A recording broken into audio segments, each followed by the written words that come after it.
몇 년 사이에 거기에 뭐 지하철이 뚫린다거나 도로가 났다거나 어떤 호재가 있는 것도 아닌데 이미 B라는 토지가 빠지고 A라는 부동산만 남은 상황에서 담보 가치가 60억 원이 나옵니다. 그게 이상해요.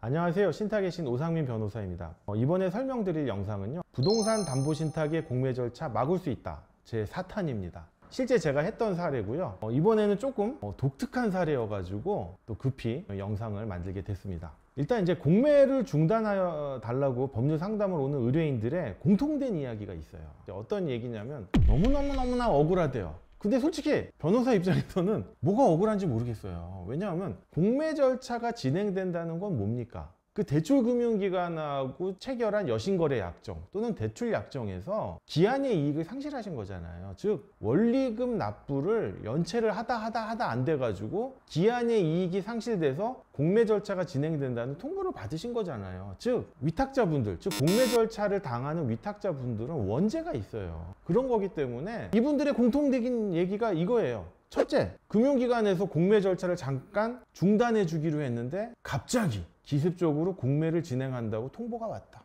그다음에 두 번째, 이자를 일부 납입을 해주면 공매 절차를 잠깐 중단해 준다고 그래가지고 어렵사리 돈을 마련해가지고 이자를 약간 납부를 했는데 약속을 지키지 않고 갑자기 공매를 진행한다고 기습적으로 통보를 해왔다. 이렇게 주장을 하세요. 대부분의 그 공매를 당하는 위탁자분들이 저한테 와서 억울하다고 주장하는 내용들이 대부분 이거예요. 근데 아까 말씀드렸듯이 이게 뭐가 억울한지 모르겠어요. 그리고 대출금융기관들이 정말 이런 약속을 문서로 했습니까? 라고 하면 문서가 없대요. 그리고 어떤 분들은 그래도 좀 녹취라도 했어. 근데 녹취 내용을 들어보면 확답을 해주는 게 아니에요. 뭐 한번 고려해 볼게요 이런 식의 대답인데 그걸 본인들이 그렇게 확대 해석을 하시더라고요. 자기 위주로. 그리고 설령 거기 직원이 그런 식으로 말을 해줬다 쳐요. 그리고 일개 직원이 어떻게 확답을 해줄 수 있습니까? 그리고 설령 확답을 했다고 그래도 그 대출금융기관 입장에서는 기한의 이익이 상실된 거기 때문에 언제든 번복을 할 수 있단 말이에요. 그렇기 때문에 억울한 사유가 아니에요. 그리고 설령 그런 사유가 있고 그게 정말 문서로 있다고 쳐요. 그것 때문에 공매 절차가 중단되고 부동산 처분 금지 가처분이 인용되는 게 아닙니다. 물론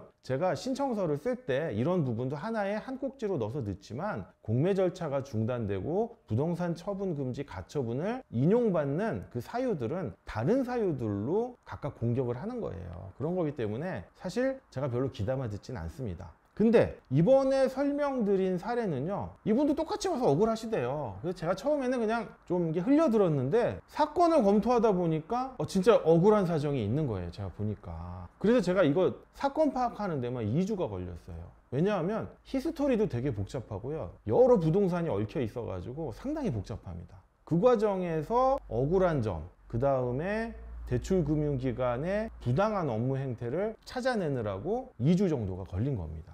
최근에 부동산 처분금지 가처분 결정을 받았고요. 심지어 공탁금이 30억 원이 나왔는데 전액 보증보험증권으로 대체하라는, 너무너무나 좋게 나왔어요, 결정이. 그렇게 해서 가처분 결정은 인용을 받았습니다. 사실관계는요, 제가 이제 간단하게 좀 압축해서 설명드릴게요. 왜냐면 이걸 다 설명드리면 너무나 복잡해요. 복잡한데 일단 의뢰인분이 의사선생님이에요. 의사선생님인데 A라는 토지가 있고 B라는 토지가 있는데, A라는 토지는 좀 낡은 건물이 있고요, B라는 토지는 나대지예요. 나대지인데 이 의사 선생님이 A와 B를 매입을 하려고 그래요. 근데 왜 매입을 하려고 그러냐면 A는 이 낡은 건물을 리모델링해서 자기 병원하고 요양병원으로 쓰고 뭐 1층은 또 카페를 짓고, B라는 토지에는 아까 말한 A 건물의 주차장으로 쓰려고 그래요. 근데 이분이 뭐 시공이라든지 시행에 전혀 뭐 지식이 있거나 경험이 있으신 분이 아니시잖아요. 그래가지고 이 리모델링 공사를 하는데 정말 우여곡절이 많아요. 어떤 시공사는 자기가 해준다고 했는데 공사비만 먹고 그냥 날라버리고, 또 어떤 시공사는 왔는데 부도가 나고, 근데 그 과정에서 공사비는 실제 공사에 다 투입이 안 되고 또 엉뚱한 데 쓰이고, 그렇게 4번이나 시공사가 바뀌는데도 공사가 완료가 안 되고요, 마무리가 안 돼요. 이런 상황에서 시행사가 와가지고요, 이 B라는 나대지 있죠, 이 주차장 부지, 이 B라는 토지를 자기가 매입을 해서 아파트를 지어가지고 분양을 하고 싶다, 이 B라는 토지를 좀 자기한테 팔아라 라고 이 의사 선생님을 찾아와요. 찾아오는데 A라는 토지의 리모델링 공사를 하는 과정에서 어려움이 있다는 걸 알게 돼요. 그러니까 이 시행사가 슬그머니 제안을 합니다. 이 B라는 토지를 자기한테 팔면 A라는 토지에 있는 건물 리모델링 공사를 자기가 주관해가지고 공사 관리를 해서 다 완료를 짓겠다라고 하니까 이 가뜩이나 이것 때문에 스트레스를 받은 저희 의뢰인 의사 선생님이 이제 귀가 번쩍 뜨이는 거죠. 그 다음에 리모델링 공사비도 더 이상 조달할 수가 없으니까 이 B라는 토지를 매각해서 리모델링 공사비를 대려고 하는 거예요. 그래서 B라는 토지를 그 시행사한테 팔고요. A라는 토지에 있는 건물, 그 리모델링 공사를 이 시행사가 주관해서 관리하도록 합니다. 자, 그러면 어떻게 되겠어요? 단순히 금전적인 거를 살펴보면 너무나 간단해요. B라는 토지의 매매 대금은 어떻게 합니까? 시행사가 이 의사 선생님을 주면 되죠. 이 의사 선생님은 A라는 토지에 있는 건물의 리모델링 공사비를 어떻게 해? 이 시행사한테 주면 되잖아요. 즉 매매 대금이 오고 공사비가 가면 되는 거예요. 근데 이 과정에서 어떤 일이 있었냐면 의사 선생님이 A와 B라는 부동산을 매입하는 데 있어서 자기 돈을 전부 들여가지고 산 게 아니라 대출을 받아서 사요. 그러다 보니까 A와 B의 이제 공동 근저당권이 있거든요. 이 시행사는 뭡니까? B라는 토지의 소유권만 이전받고 싶으니까 이 공동 근저당권을 말소를 해야 되거든요. 이 말소를 하는 과정에서 이 근저당권 말소 비용을 또 부담을 해요. 이 시행사가. 이 시행사는 의뢰인인 의사 선생님한테 매매 대금을 지급하는 거예요. 의사 선생님은 이 시행사한테 뭐다? A라는 토지에 있는 건물의 리모델링 공사비랑 이 시행사가 대납한 근저당권 말소 비용을 주면 되는 거잖아요. 거기서 이제 상계가 일어나는데 제가 이렇게 계산을 해보니까 이게 이제 매각대금이에요. 매각대금이고 여기는 뭐다? 공사비랑 근저당권 말소 비용 합계겠죠? 이거를 정산을 해서 보면 매각대금이 더 크게 나와요. 그러면 저희 의뢰인이 의사 선생님 입장에서 뭡니까? 돈을 받아야 되는 거거나 최소한 돈이 남아야 되잖아요.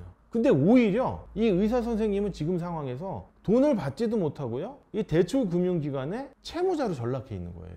빚더미로. 자, 여기서 제가 이제 이상한 점 세 가지를 발견합니다. 이제 첫 번째는요. 제가 아까 이제 A라는 부동산과 B라는 부동산에 공동 근저당권이 설정돼 있다고 했잖아요. 근데 시행사가 B라는 토지를 매입하는 과정에서 공동 근저당권을 말소를 하고 이 B라는 토지의 소유권을 이전해 가는데 그리고 다시 이 A라는 부동산을 담보대출을 받아요. 근데 담보대출을 받는 과정에서 아까는 공동 근저당이었는데 담보신탁을 통해서 대출을 받습니다. 그리고 이 대출금융기관을 이 시행사가 아는 업체를 데리고 와요. 이제 모 저축은행인데 담보대출을 근저당으로 일으키든 담보신탁으로 일으키는 그거는 뭐 그냥 선택할 수 있는 방법 중에 하나이기 때문에 이상한 건 아닌데 아까 A라는 부동산하고 B라는 부동산의 공동 근저당권의 담보가치가 60억 원이에요. 그런데 B라는 토지는 이미 시행사한테 소유권이 이전돼서 넘어갔죠. A라는 부동산만 담보신탁하는데 이 담보가치가 몇 년 사이에 60억 원이에요. 똑같아요.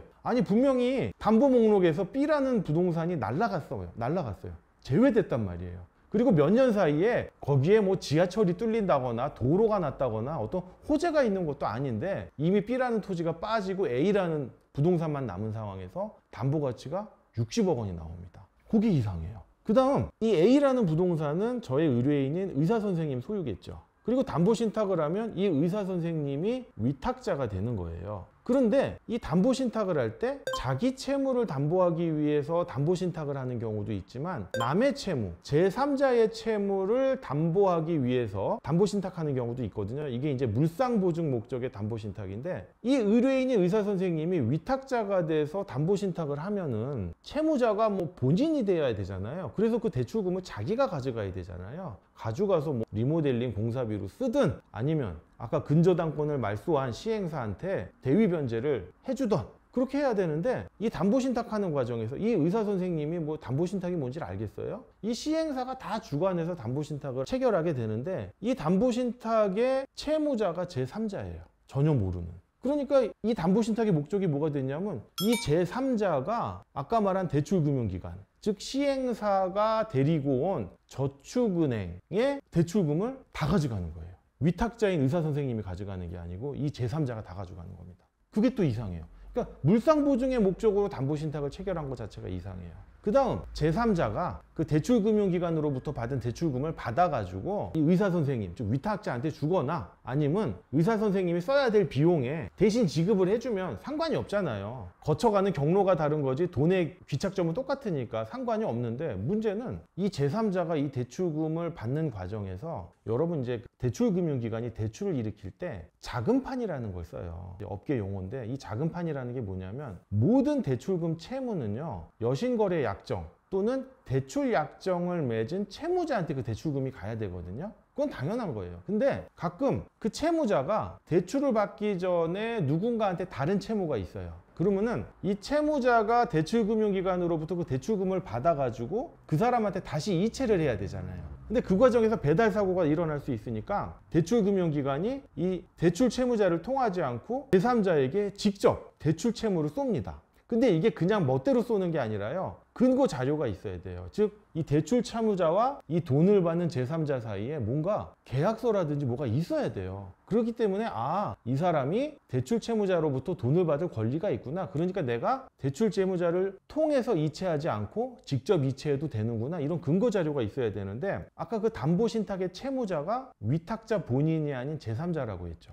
근데 이 제3자가 대출 금융기관으로부터 대출금을 직접 받는 게 아니라 자금판을 만들어요. 자금판을 만드는데, 이 시행사가 이 대출이 일어나는 날 저희 의뢰인이 의사선생님을 불러가지고, 그것도 자기 사무실로 불러가지고 뭐 서류를 쓰라고 그래요. 근데 의사선생님이 평생 30평생 진료만 하신 분이 이게 무슨 서류인지 뭘 압니까? 그리고 그전에도요 무수히 많은 서류를 쓰셨더라고요. 자기한테 불리한 줄도 모르고. 근데 제가 나중에 와서 보니까 그 서류가 무슨 금전소비대차 계약서예요. 근데 알고 봤더니 이 금전소비대차 계약서를 가지고 대출금융기관으로부터 일어나는 대출 채무를 이 대출 채무자가 아닌 이 시행사가 직접 받을 수 있게 그 자금판의 근거 자료로 만들려고 금전소비대차 계약서를 쓴 거예요. 그 대출이 일어나는 날 저의 의뢰인이 의사선생님을 불러서 금전소비대차 계약서를 막 쓰라고 강요를 해서 금전소비대차 계약서를 받았고, 그걸 가지고 아까 말한 대출금융기관, 저축은행이겠죠. 거기다가 내미니까 그 금융기관에서는 이 대출금을 원래 담보신탁의 채무자인 제3자한테 줘야 되는데, 즉 대출 채무자한테 줘야 되는데, 이렇게 근거 자료가 있으니까 직접 줘도 되는구나 라고 해서 그 자금판을 만드는 근거 자료로 이용이 됐고, 그 금전소비대차 계약서가, 그리고 그거에 따라서 이 대출금을 이 시행사가 또 직접 받아가요. 제3자가 받아가는 게 아니에요. 이 세 가지 지점이 너무 이상해가지고 이거를 가처분 신청서에 중점적으로 썼고요. 그 다음에 꼭 이 사건뿐만 아니고 공통적으로 제가 이제 부동산 처분금지 가처분 사유로 주장하는 것들, 그것들을 또 추가로 언급해가지고 최종적으로 가처분 결정을 인용받았습니다. 그래가지고 제가 이제 공매 절차를 중단하게 된 또 하나의 쾌거를 이루게 되었습니다. 본 영상을 통해서 공매 절차를 중단하고 싶은 분들에게 어떤 도움이 되는 사례가 되었으면 합니다. 본 영상이 도움이 되셨다면 구독과 좋아요 부탁드리겠습니다. 감사합니다.